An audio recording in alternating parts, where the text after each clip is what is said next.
Hi aspirants, welcome to success secret 2024 current affairs year round up క్లాసుల్లో భాగంగా level 2 క్వశ్చన్స్లో మనము ఈ వీడియోలో మరికొన్ని క్వశ్చన్స్ అయితే చూడబోతున్నామండి. మీకు ఈ లెవెల్ 2 క్వశ్చన్స్ అనేటివి ఖచ్చితంగా ఎంతో ఉపయోగపడతాయి.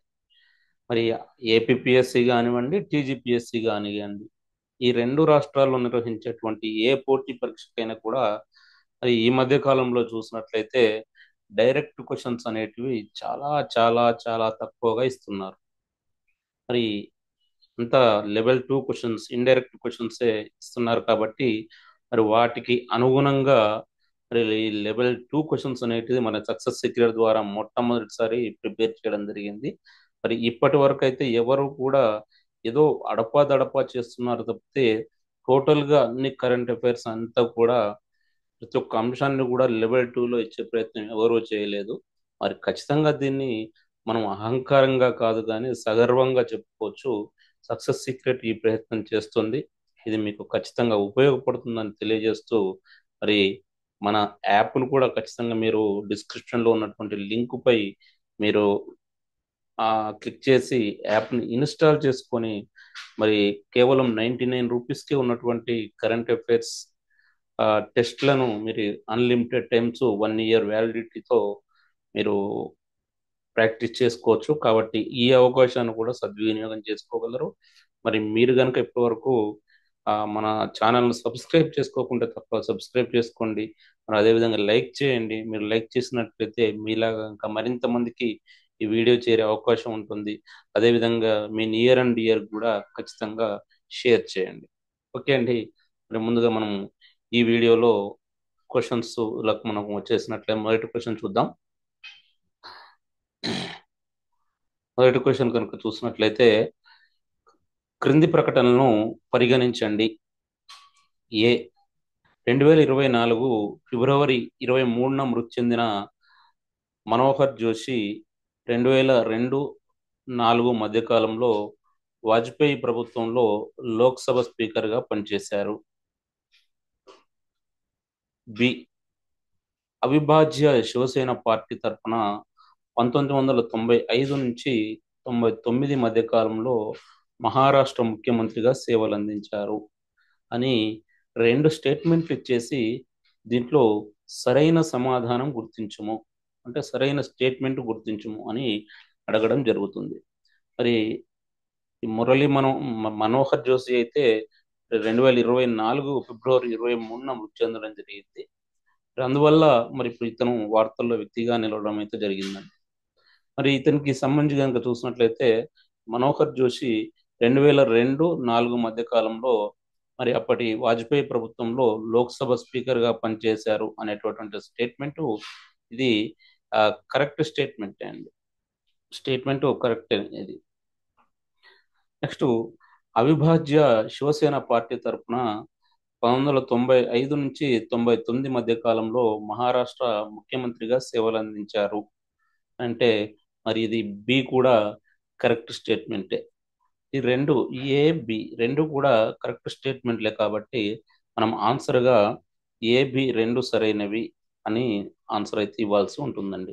అంటే ఈ వీడియో నేను రికార్డ్ చేసే టైంకు మీకు మరి ఇటీవల జరిగినటువంటి మన మహారాష్ట్రలో జరిగినటువంటి అసెంబ్లీ ఎన్నికల్లో కూడా మరి ఫలితాలు రావడం అయితే జరిగింది. ఆ ఫలితాల్లో మరి అక్కడ బీజేపీ అయితే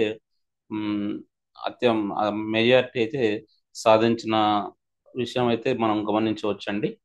అంటే ఇప్పుడు లేటెస్ట్ కరెంట్ అఫైర్స్ విషయంలో కనుక చూసినట్లయితే ఈ వీడియో చేసే నాటికి నేను మరి అక్కడ జరిగినటువంటి మహారాష్ట్రలో జరిగినటువంటి ఎన్నికల్లో మరి అక్కడ బీజేపీ నేతృత్వంలోని కూటమి అయితే అది మెజారిటీని అయితే సాధించింది. నెక్స్ట్ మనం చూసినట్లయితే నెక్స్ట్ క్వశ్చన్ ఒక్కసారి మనం చూసినట్లయితే క్రింది ప్రకటనలను పరిగణించండి. ఎన్నికల బాండ్ల పథకం రాజ్యాంగ విరుద్ధమని సుప్రీంకోర్టు రాజ్యాంగ ధర్మాసనం 2024 ఫిబ్రవరి 15న తీర్పు వెలువరించింది.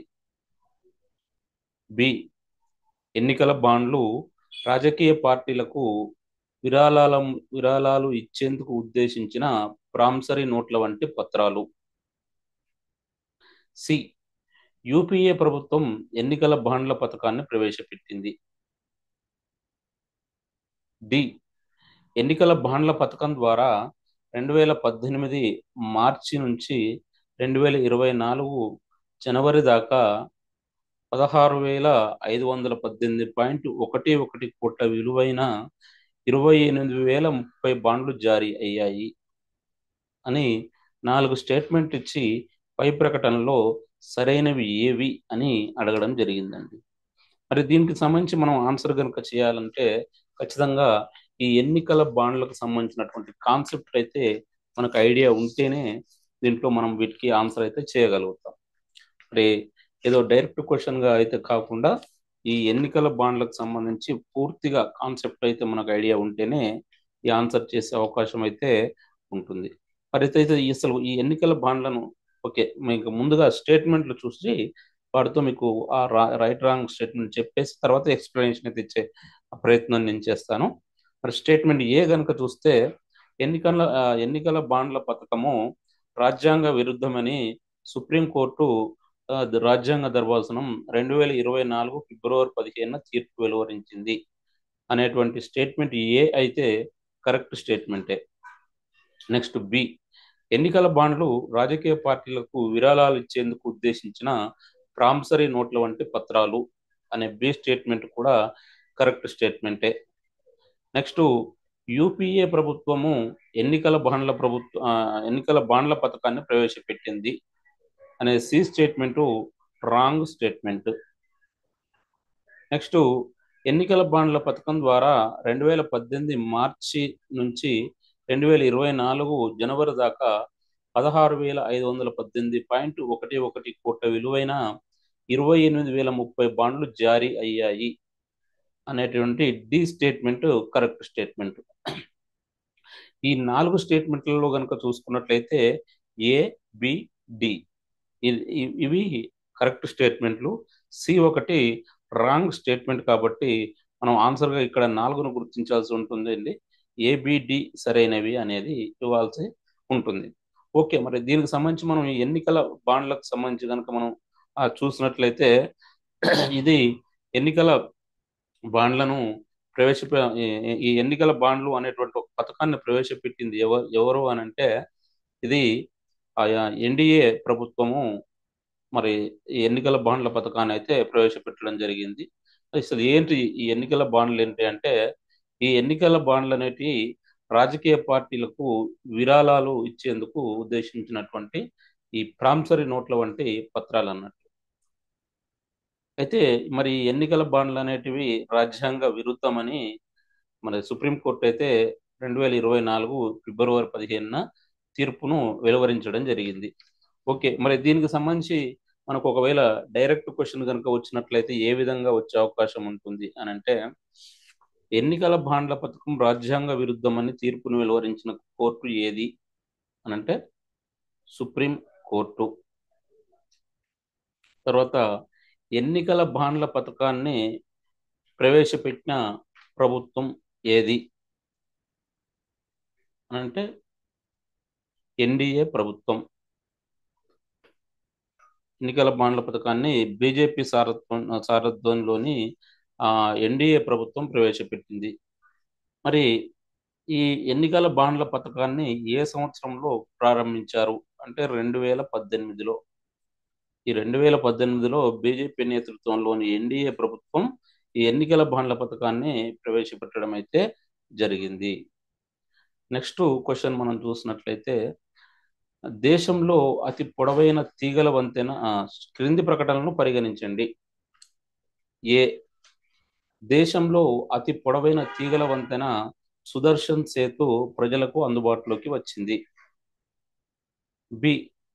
గుజరాత్లోని దేవభూమి ద్వారక జిల్లాలోని ఓఖా ప్రధాన భూభాగాన్ని బెట్ ద్వారక ద్వీపాన్ని కలిపే సుదర్శన్ సేతు వంతెనను ప్రధాని నరేంద్ర మోడీ 2024 ఫిబ్రవరి 25న ప్రారంభించారు. సి. ప్రధాని నరేంద్ర మోడీ గుజరాత్ తీరంలో అరేబియా సముద్రంలో స్కూబా డైవింగ్ చేసుకుంటూ సముద్ర గర్భానికి చేరుకుని ప్రాచీన ద్వారక నగరాన్ని సందర్శించారు అని 3 స్టేట్మెంట్ ఇచ్చి పై ప్రకటనలో సరైనవి ఏవి అని అడగడం జరిగిందండి. మరి దీంట్లో కనుక చూసినట్లయితే మనం స్టేట్మెంట్ ఏ కనుక చూసినట్లయితే మరి ఈ దేశంలోనే అతి పొడవైనటువంటి తీగల వంతెనటువంటి ఈ సుదర్శన్ సేతు అయితే మరి అందుబాటులోకి అయితే రావడం జరిగింది. కాబట్టి ఈ స్టేట్మెంట్ ఏ అనేది కరెక్ట్ స్టేట్మెంటే. నెక్స్ట్ గుజరాత్లోని దేవభూమి ద్వారక జిల్లాలోని ఓకా ప్రధాన భూభాగాన్ని అదేవిధంగా బెట్ ద్వారక ద్వీపాన్ని కలిపే సుదర్శన్ సేతు వంతెనను ప్రధాని నరేంద్ర మోడీ 2024 ఫిబ్రవరి 25న ప్రారంభించారు అనేటువంటి స్టేట్మెంట్ బి కూడా కరెక్ట్. నెక్స్ట్ స్టేట్మెంట్ సి కనుక చూసినట్లయితే ప్రధాని నరేంద్ర మోదీ గుజరాత్ తీరంలో అరేబియా సముద్రంలో స్కూబా డైవింగ్ చేసుకుంటూ సముద్ర గర్భానికి చేరుకొని ప్రాచీన ద్వారక నగరాన్ని దర్శించారు. మరి స్టేట్మెంట్ సి కూడా కరెక్టేనండి. దీంట్లో మూడింట్లో 3 కూడా కరెక్ట్ స్టేట్మెంట్లే కాబట్టి మనం ఆన్సర్గా 4ను గుర్తించాల్సి ఉంటుంది. ఏబి మరియు సి సరైనవి అనేది. ఓకే, మరి అసలు ఈ సుదర్శన్ సేతు మరి అదేవిధంగా మరి ప్రధాని నరేంద్ర మోడీ ఈ ప్రాచీన ద్వారకా నగరాన్ని సందర్శించిన అంశాలను కనుక మనం ఒకసారి వీటి మీద కనుక పూర్తి అవగాహన ఉంటేనే మరి ఇలాంటి క్వశ్చన్స్ మనము ఆన్సర్ చేయడానికి అవకాశం అయితే ఉంటుందండి. మరి ఈ సుదర్శన్ సేతు అనేది ఈ సుదర్శన్ సేతు అనేది ఎప్పటి నుంచి అమల్లోకి వచ్చిందనంటే ఇది 2024 ఫిబ్రవరి 25 నుంచి ఇది అందుబాటులోకి రావడం జరిగింది. మరి దీన్ని ప్రధాని నరేంద్ర మోడీ ప్రారంభించారు. ఈ సుదర్శన్ సేతు ఎక్కడుంది అని కనుక చూసినట్లయితే ఇది గుజరాత్ రాష్ట్రంలో ఉంది. ఇది దేవభూమి ద్వారకా జిల్లాలోని ఓకా ప్రధాన భూభాగాన్ని అదేవిధంగా బెట్ ద్వారక ద్వీపాన్ని కలుపుతుంది. మరి ఈ సుదర్శన్ సేతు అనేది దేశంలోనే అతి పొడవైన తీగల వంతెనగా ప్రసిద్ధి చెందడం అయితే జరిగింది. మరి ఇదే సందర్భంగా ప్రధాని నరేంద్ర మోడీ ఈ గుజరాత్ తీరంలో అరేబియా సముద్రంలో ఈ స్కూబా డైవింగ్ చేసుకుంటూ సముద్ర గర్భానికి చేరుకొని అక్కడ ఉన్నటువంటి ఈ ప్రాచీన ద్వారక నగరాన్ని కూడా దర్శించడం అయితే జరిగిందండి. ప్రాచీన ఈ ద్వారక నగరాన్ని అతను దర్శించడం జరిగింది. ఇది మొత్తానికి ఇది సుదర్శన్ సేతు అనేటువంటి తీగల వంతెనకు సంబంధించింది. మరి అదేవిధంగా ప్రధాని నరేంద్ర మోడీ ప్రాచీన ద్వారక నగరాన్ని సందర్శించిన అంశానికి సంబంధించి. ఓకే, దీనికి సంబంధించి ఒకవేళ డైరెక్ట్ క్వశ్చన్స్ వస్తే ఏ విధంగా వచ్చే అవకాశం ఉంది అంటే భారతదేశంలోనే అతి పొడవైనటువంటి తీగల వంతెన ఏది అంటే సుదర్శన్ సేతు. సుదర్శన్ సేతు యొక్క ప్రత్యేకత ఏమిటి అని అంటే ఇది భారతదేశంలోనే అతి పొడవైనటువంటి తీగల వంతెన. భారతదేశంలోని అతి పొడవైనటువంటి తీగల వంతెన సుదర్శన్ సేతు ఏ రాష్ట్రంలో ఉంది? గుజరాత్ లో ఉంది. ఈ దేశంలోని అతి పొడవైనటువంటి వంతెన సుదర్శన్ సేతును ఎవరు ప్రారంభించారు అంటే ప్రధాని నరేంద్ర మోడీ. ఈ సుదర్శన్ సేతును ఎప్పుడు ప్రారంభించారు? 2024 ఫిబ్రవరి 25న. తర్వాత గుజరాత్లోని దేవభూమి ద్వారక జిల్లాలోని ఓకా ప్రధాన భూభాగాన్ని అదేవిధంగా బెట్ ద్వారక ద్వీపాన్ని కలిపేటువంటి వంతెన పేరు ఏమిటి అంటే సుదర్శన్ సేతు. నెక్స్ట్ ప్రధాని నరేంద్ర మోడీ ఇటీవల అరేబియా సముద్రంలో స్కూబా డైవింగ్ చేసుకుంటూ సముద్ర గర్భానికి చేరుకొని ఏ ప్రాచీన నగరాన్ని దర్శించారు అంటే ద్వారకా నగరాన్ని దర్శించారు అనేది మనము ఆన్సర్ అయితే ఇవ్వాల్సి ఉంటుందండి. నెక్స్ట్ క్వశ్చన్ మనం ఒకసారి చూసినట్లయితే లీపు సంవత్సరం 2024కు సంబంధించి క్రింది ప్రకటనను పరిగణించండి. మొత్తానికైతే మరి ఈ 2024 అనేది లీప్ సంవత్సరం అనే విషయాన్ని మనం గుర్తుంచుకోవాలండి.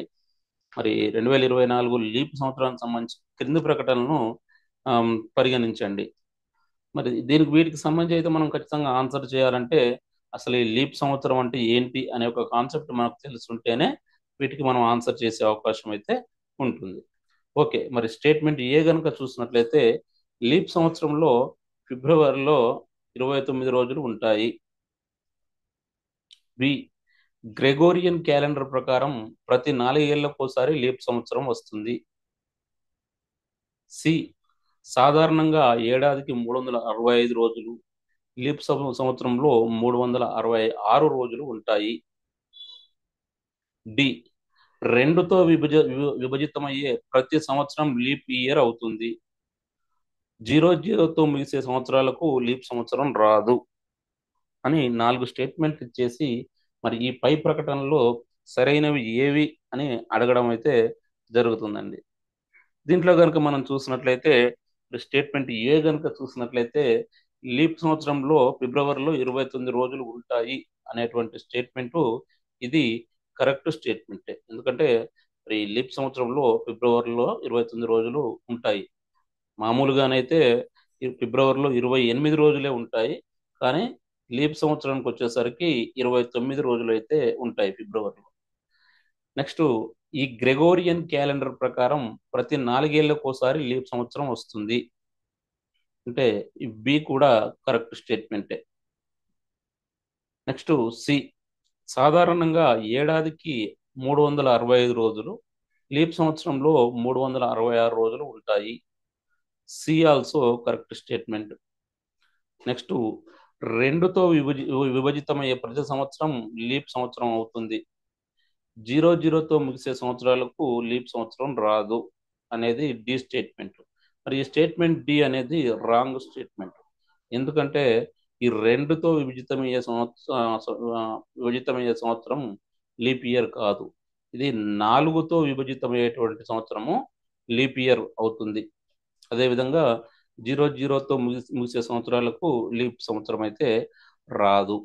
మరి దీనికి సంబంధించి మనం ఈ లీప్ ఇయర్ కి సంబంధించి కనుక పూర్తి అవగాహన కనుక మనం ఒకసారి చేసుకున్నట్లయితే మనకి 2024 సంవత్సరం అనేది లీప్ సంవత్సరం. లీప్ సంవత్సరం అంటే ఎందుకు లీప్ సంవత్సరం అంటారంటే మామూలుగా సాధారణ సంవత్సరంలోనేమో 365 రోజులు ఉంటాయి. కానీ లీప్ సంవత్సరంలో 366 రోజులు ఉంటాయి. మరి 366 రోజులు ఎందుకు ఉంటాయంటే మామూలు సంవత్సరాల్లో ఫిబ్రవరిలో 28 రోజులు మాత్రమే ఉంటాయి.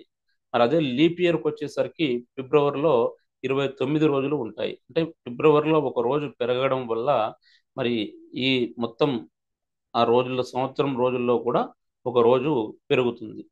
మరి ఈ లీప్ సంవత్సరం అనేది ఈ గ్రెగోరియన్ క్యాలెండర్ ప్రకారం లీప్ సంవత్సరం అనేది ప్రతి 4 సంవత్సరాలకు ఒకసారి వస్తుంది. ప్రతి 4 సంవత్సరాలకు ఒకసారి అయితే వస్తుంది. అయితే 4తో విభజితం అయ్యేటువంటి ప్రతి సంవత్సరం కూడా లీప్ సంవత్సరమే అవుతుంది. 4 తోటి డివైడెడ్ బై అయ్యేటువంటి ప్రతి సంవత్సరం కూడా లీప్ ఇయర్ అవుతుంది.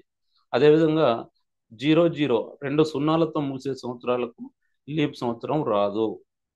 అంటే ఉదాహరణకు 2000 సంవత్సరం ఉందనుకోండి, ఇది లీప్ ఇయర్ కాదు, 2 దినాలు చివరిలో ఉన్నాయి కాబట్టి.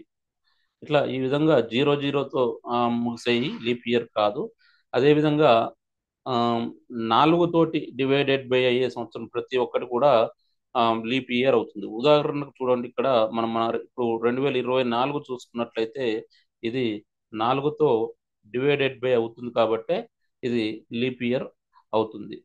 ఓకే, మనం ఇప్పుడు ఈ లీప్ ఇయర్కి సంబంధించి కనుక ఒకవేళ డైరెక్ట్ క్వశ్చన్స్ కనుక వచ్చినట్లయితే ఏ విధంగా వచ్చే అవకాశం ఉంటుందని కనుక మనం చూసినట్లయితే లీప్ ఇయర్లో ఎన్ని రోజులు ఉంటాయి, లీప్ సంవత్సరంలో ఎన్ని రోజులు ఉంటాయి అని అంటే 366 రోజులు. లీప్ ఇయర్లో ఫిబ్రవరిలో ఎన్ని రోజులు ఉంటాయి అంటే 29 రోజులు ఉంటాయి. గ్రెగోరియన్ క్యాలెండర్ ప్రకారం ఎన్ని సంవత్సరాలకు ఒకసారి లీప్ ఇయర్ వస్తుంది అంటే 4 సంవత్సరాలకు ఒకసారి వస్తుంది. ఇక్కడ చూడండి, లీప్ ఇయర్ 4 సంవత్సరాలకు ఒకసారి వస్తుంది. అదేవిధంగా 4 తోటి డివైడెడ్ బై అయ్యే ప్రతి సంవత్సరం కూడా లీప్ ఇయరే అవుతుంది. ఇది మనం గుర్తుంచుకోవాలి. తర్వాత ఏ అంకెతో విభజితమయ్యే ప్రతి సంవత్సరం లీప్ ఇయర్ అవుతుంది అంటే ఆన్సర్ 4. ఇట్లా ఈ విధంగా లీప్ ఇయర్ కు సంబంధించినటువంటి పూర్తి కాన్సెప్ట్ కనుక మనకు ఐడియా ఉన్నట్లయితే మనకు ఇది క్వశ్చన్ ఏ విధంగా వచ్చినా కూడా ఆన్సర్ ఇవ్వడానికి అవకాశం అయితే ఉంటుంది. నెక్స్ట్ మరొక క్వశ్చన్ కనుక మనం చూసినట్లయితే క్రింది ప్రకటనలను పరిగణించండి.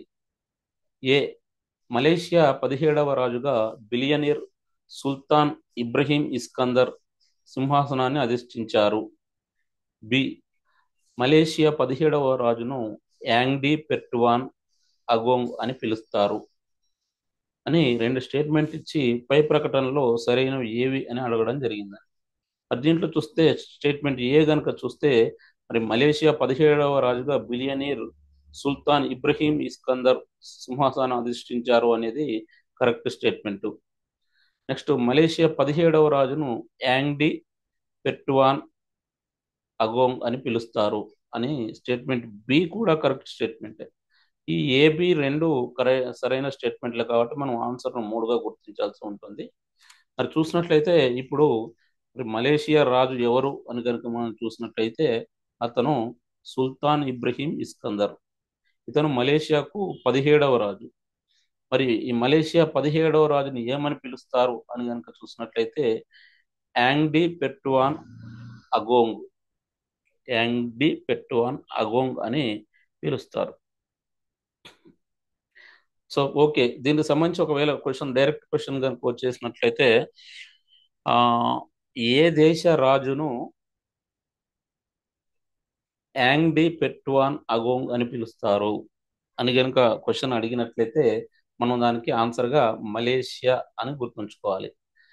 మలేషియా రాజును ఏమని పిలుస్తారు అంటే యాంగ్డి పెర్టువాన్ అగోంగ్.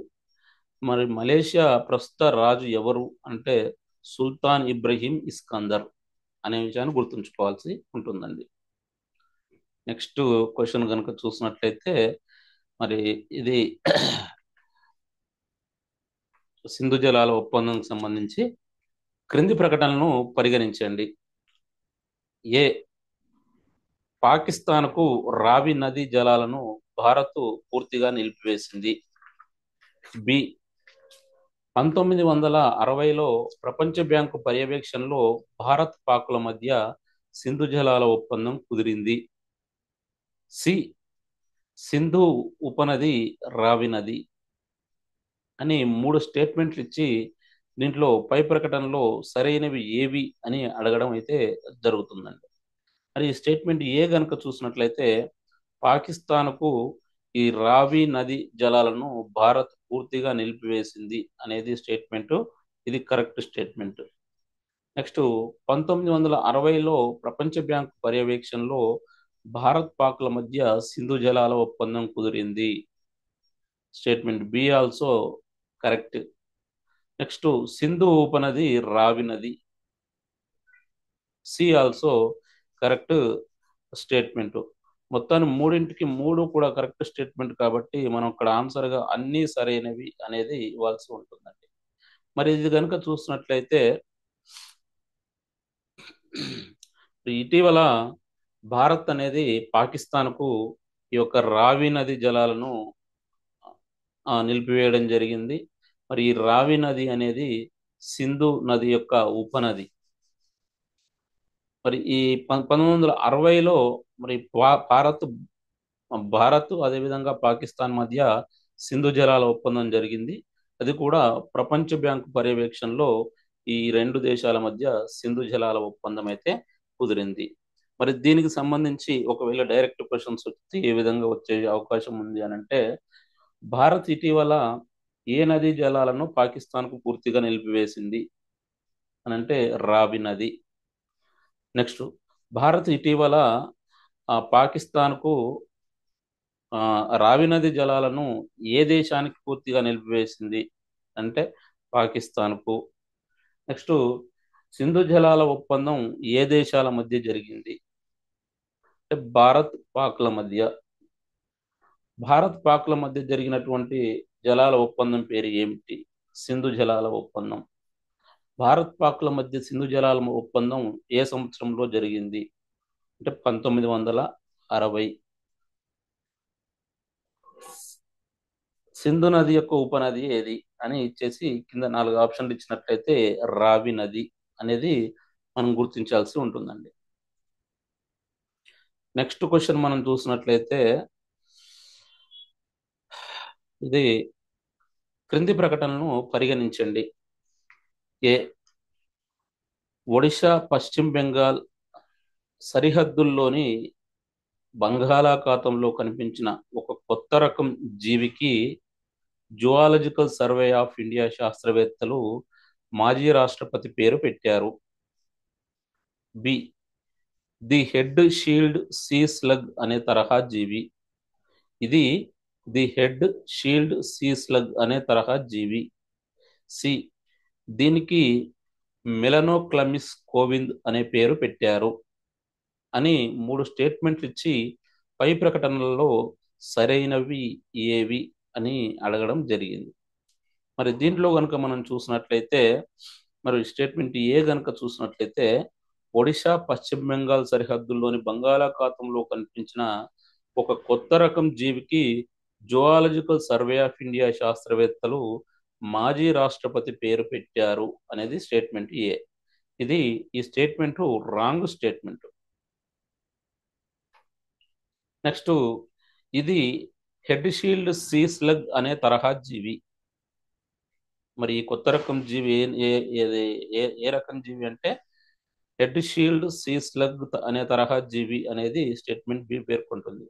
ఇది స్టేట్మెంట్ బి కరెక్ట్ స్టేట్మెంట్. దీనికి మెలనో క్లమిస్ కోవింద్ అనే పేరు పెట్టారు అంటే ఈ స్టేట్మెంట్ సి కూడా రాంగ్ స్టేట్మెంట్. దీంట్లో ఒక స్టేట్మెంట్ బి మాత్రమే సరైనది కాబట్టి మనం ఆన్సర్గా బి మాత్రమే సరైనది అనేది మనం గుర్తుంచుకోవాల్సి ఉంటుంది.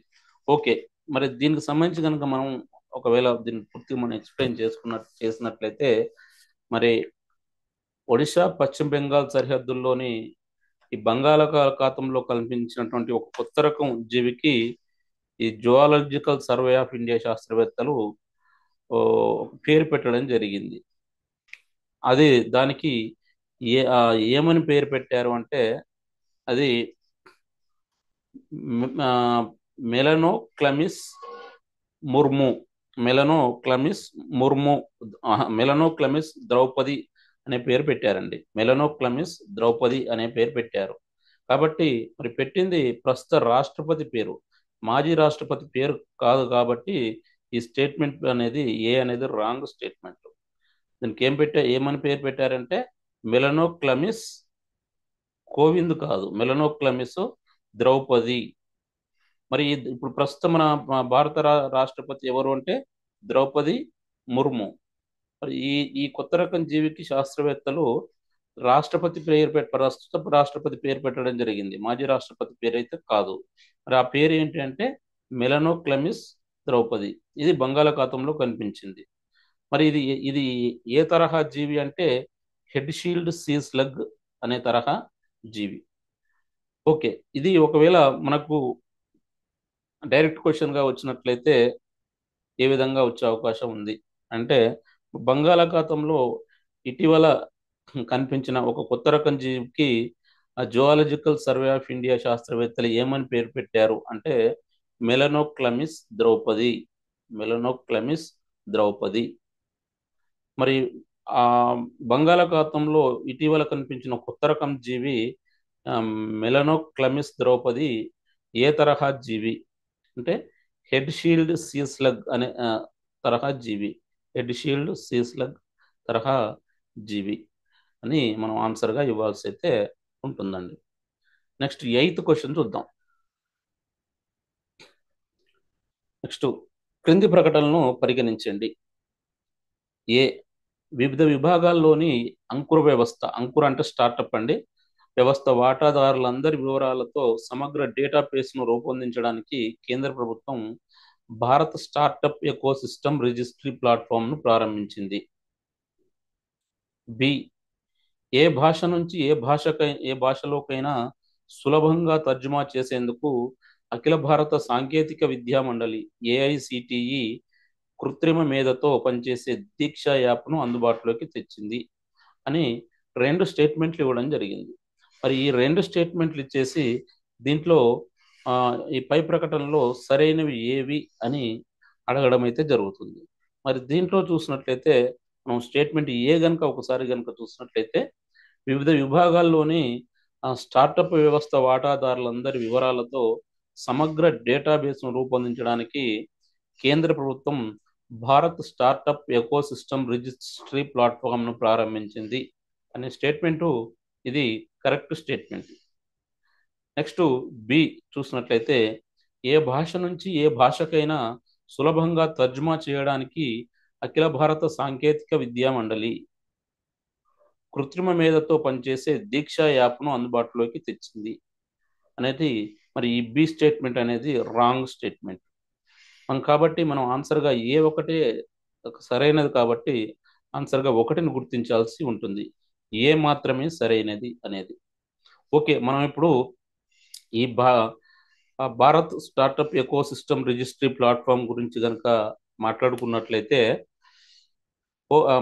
మాట్లాడుకుందాం. అంతకంటే ముందు మరి ఇది స్టేట్మెంట్ బి అనేది రాంగ్ అన్నాం కదా, మరి ఎట్లా ఇది ఏ విధంగా రైట్ అవుతుంది అని కనుక చూసినట్లయితే మరి ఏ భాష నుంచి ఏ భాషలోకైనా సులభంగా తర్జుమా చేసేందుకు అఖిల భారత సాంకేతిక విద్యా మండలి ఈ ఏఐతో ఆర్టిఫిషియల్ ఇంటెలిజెన్స్తో పనిచేసేటువంటి ఒక యాప్ను అందుబాటులోకి తేవడం జరిగింది. ఆ యాప్ పేరు అది దీక్ష యాప్ కాదు. ఆ యాప్ పేరు ఏమిటి అని అంటే అనువాదిని. ఆ యాప్ పేరు అనువాదిని. ఈ అనువాదిని అనేటువంటి యాప్ను ఈ ఏఐసిటిఈ అందుబాటులోకి తీసుకురావడం అయితే జరిగింది. ఓకే, మరి మన దీనికి సంబంధించి మనం కనుక ఒకసారి కనుక చూసినట్లయితే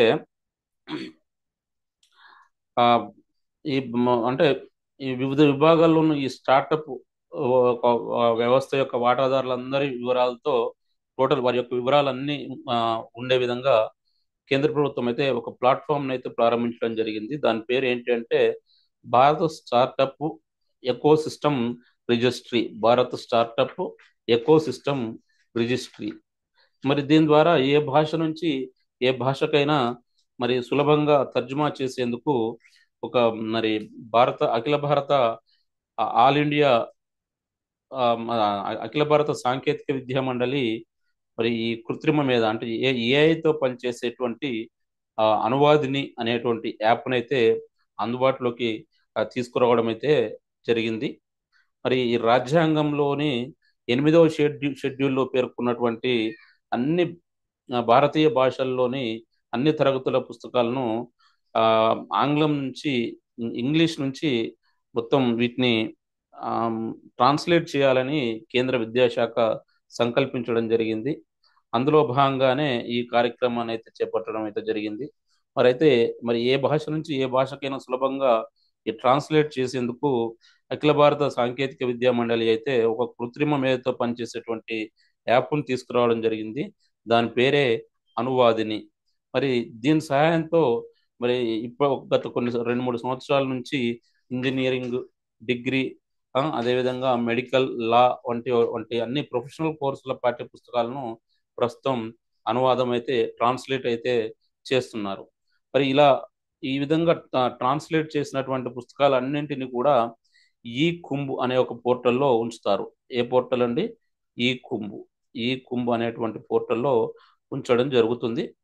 మరి అదేవిధంగా ఈ పాఠశాల విద్యకు స్కూల్ ఎడ్యుకేషన్ సంబంధించినటువంటి స్టడీ మెటీరియల్ అంతా కూడా ఈ యొక్క దీక్ష అనే యాప్లో కూడా అందుబాటులో ఉంచడం అయితే జరుగుతుంది.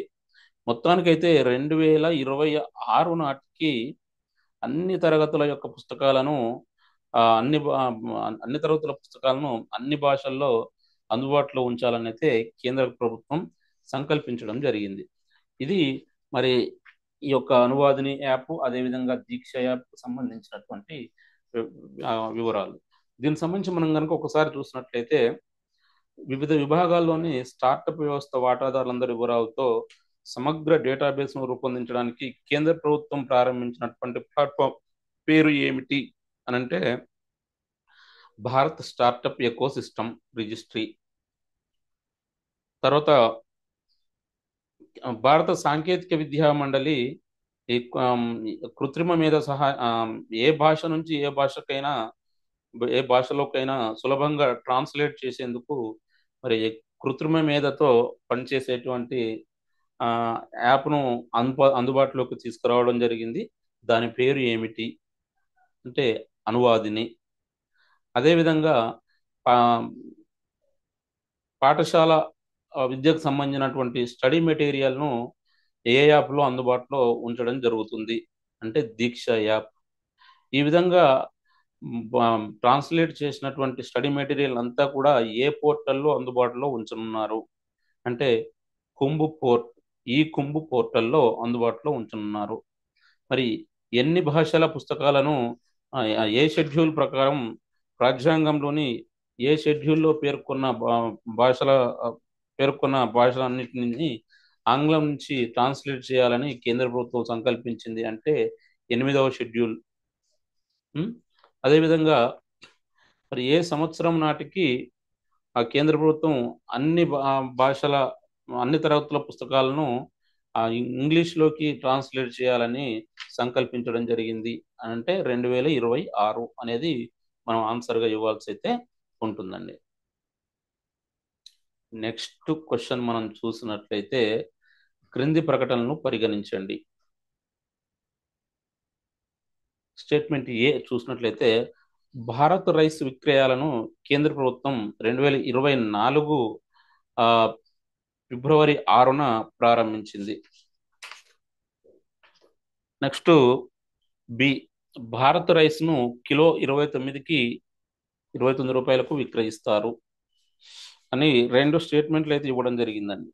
మరి చూసినట్లయితే ఇది మరి ఇచ్చి పై ప్రకటనలో సరైనవి ఏవి అని అడగడం జరుగుతుంది. దీంట్లో మరి స్టేట్మెంట్ ఏ గనుక చూసినట్లయితే కేంద్ర ప్రభుత్వము భారత్ రైస్ విక్రయాలను 2024 ఫిబ్రవరి 6న ప్రారంభించింది అనే ఈ statement correct statement. Bharat rice ను కిలో 29 రూపాయలకు విక్రయిస్తారు statement B also correct statement. దీంట్లో రెండింటికి రెండు కూడా కరెక్ట్ స్టేట్మెంట్లే కాబట్టి మనం ఆన్సర్గా 3ను గుర్తించాల్సి ఉంటుందండి. ఏబి 2 సరైనవి అనేది మనం గుర్తించాల్సి అయితే ఉంటుంది. అయితే 2024 ఫిబ్రవరి 6న కేంద్ర ఆహార అదేవిధంగా వినియోగదారుల వ్యవహారాల మంత్రి అయినటువంటి పీయూష్ గోయల్ ఈ భారత్ రైస్ విక్రయాలను ప్రారంభించడం అయితే జరిగింది. మరి దీని ద్వారా మరి భారత్ రైస్ ను కిలో 29 రూపాయలకైతే విక్రయించడం అయితే జరుగుతుంది. మరి ఈ భారత్ రైస్ అనేటివి 5 కేజీలు అదేవిధంగా 10 కేజీల బ్యాగుల్లో ఉంటాయి. దీంట్లో నూక కేవలం 5% మాత్రమే ఉంటుందండి. 5% నూక మాత్రమే ఉంటుంది. ఓకే, మరి వీటిని చూసినట్లయితే 2024 ఒకవేళ డైరెక్ట్ క్వశ్చన్స్ వచ్చినట్లయితే 2024 ఫిబ్రవరి 6న భారత రైస్ విక్రయాలను ప్రారంభించింది ఎవరు అని అంటే పీయూష్ గోయల్. పీయూష్ గోయల్ ఏ శాఖ మంత్రి అంటే కేంద్ర ఆహార వినియోగదారుల వ్యవహారాల శాఖ మంత్రి. భారత రైస్ విక్రయాలను కిలో ఎన్ని రూపాయలకు విక్రయిస్తారు? రూ 29 రూపాయలు అని ఈ విధంగా మనం గుర్తించాల్సి అయితే ఉంటుందండి. నెక్స్ట్ క్వశ్చను క్రింది ప్రకటనలను పరిగణించండి అని మరొక క్వశ్చన్ మనం చూసినట్లయితే ఏ దేశంలోనే అత్యంత పొడవైన రైలు సొరంగం 2024 ఫిబ్రవరి 20న ప్రారంభమైంది. బి ఈ రైలు సొరంగం ఉత్తరాఖండ్లో కలదు.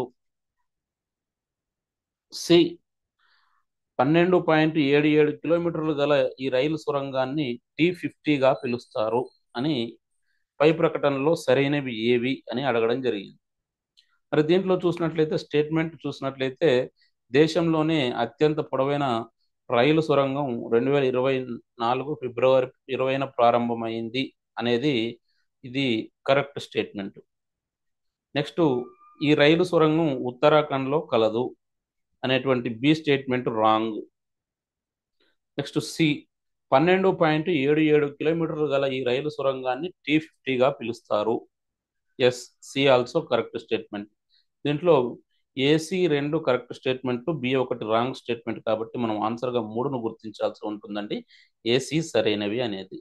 ఓకే, మరి ఇప్పుడు ఈ అత్యంత పొడవైన రైలు సొరంగం గురించి కనుక మనము చెప్పుకున్నట్లయితే 2024 ఫిబ్రవరి 20న ఈ రైలు సొరంగాన్ని, దేశంలోనే అత్యంత పొడవైనటువంటి రైలు సొరంగాన్ని అయితే ప్రారంభించడం జరిగింది. దీన్ని ప్రారంభించిన వారు ప్రధాని మోడీ. మోడీ మరి ఈ ఈ యొక్క రైలు సొరంగాన్ని ప్రారంభించడం అయితే జరిగింది. మరి ఈ రైలు సొరంగం ఎక్కడ ఉంది అని అంటే, ఇది ఉత్తరాఖండ్లో కాదండి. ఇది ఉన్నది ఎక్కడ అంటే, ఇది జమ్మూలో ఉంది. దేశంలోనే అత్యంత పొడవైనటువంటి రైలు సొరంగం జమ్మూలో ఉంది. ఇది జమ్మూలో ఉన్నటువంటి ఆ, ఉదంపూర్, శ్రీనగర్, బారాముల్లా, ఉదంపూర్, ఉదంపూర్, శ్రీనగర్, అదేవిధంగా బారాముల్లా, ఈ లైన్లో ఈ రైలు సొరంగాన్ని అయితే ఆ, ప్రారంభించడం అయితే ఆ, జ- జరిగింది. మరి 48.1 కిలోమీటర్ల పొడవైనటువంటి బనీహాల్ కారి, అదేవిధంగా సంబర్ సంగల్టాన్ సెక్షన్లో మరి ఈ సొరంగం అయితే 12.77 కిలోమీటర్లు ఉంటుంది. అంటే ఈ సెక్షన్ మొత్తం కనుక చూస్తే 48.1 కిలోమీటర్ ఉంటుంది. దాంట్లో మరి ఈ సొరంగమే 12.77 కిలోమీటర్లు అయితే ఉంటుంది. మరి ఈ సొరంగాన్ని ఏమని పిలుస్తారు అంటే T50 అని పిలుస్తారు. దేశంలోనే అత్యంత పొడవైన రైలు సొరంగం పేరు ఏంటి అండి అంటే T50. మరి ఒకవేళ ఈ టీ ఈ ఈ అత్యవసర పరిస్థితుల్లో మరి ఈ రైలు సొరంగం నుంచి ఒకవేళ ఏదైనా ఇబ్బంది అయితే, ఏదైనా ప్రమాదం జరిగినా కూడా ఆ, తప్పించుకోవడం కోసం సమాంతరంగా, అంటే ఈ రైలు సొరంగానికి సమాంతరంగా ఎస్కేప్ టన్నెల్ను కూడా నిర్మించడం అయితే జరిగింది. మరి ఈ T50 గురించి కనుక మనం చెప్పుకున్నట్లయితే, ప్రధాని నరేంద్ర మోడీ 2024 ఫిబ్రవరి 20న ఈ జమ్మూలో దేశంలోనే అత్యంత పొడవైనటువంటి రైలు సొరంగంని ప్రారంభించడం జరిగింది. దాని పేరు T50.